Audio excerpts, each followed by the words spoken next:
नमस्कार शेतकरी मित्रांनो, आपली माती आपले लोक या यूट्यूब चॅनलमध्ये तुमचं स्वागत आहे। शेतकरी मित्रांनो, मला कमेंट येत आहे की ताराचं कंपाऊंड केल्यानेही ताराच्या अंदरून उकरून डुकरं येतात म्हणतात। तर मी मागील व्हिडिओ अपलोड केलेला होता की अशा पद्धतीने जर ताराचं कंपाऊंड केलं की डुक्कर येत नाही। शेतकरी मित्रांनो, मी माझा अनुभव शेअर केला की माझ्या शेतामध्ये कोणताच डुक्कर आलेला नाही आहे अजून। तर आता दुसरा पर्याय काय आहे शेतकरी मित्रांनो? दुसरा पर्याय आहे स्वतः राखण करा आणि एक अजून पर्याय आहे टाइम बॉम्ब लावा। टाइम बॉम्ब म्हणजे एक मेणबत्ती याची म्हणजे उदबत्ती घ्यायची, उदबत्तीला खालतं वात फटाक्याची वात बांधायची आणि शेतामध्ये लावून द्यायची। 15-15 मिनिटांनं ते फटाके फुटतील आणि डुक्कर येताल नाही, म्हणजे आवाज होतील शेतामध्ये। आवाज आल्यानंतर डुकरं भांबावून जातील आणि डुकर येताल नाही।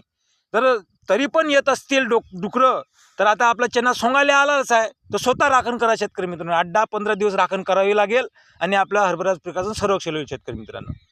धन्यवाद शेतकरी मित्रांनो।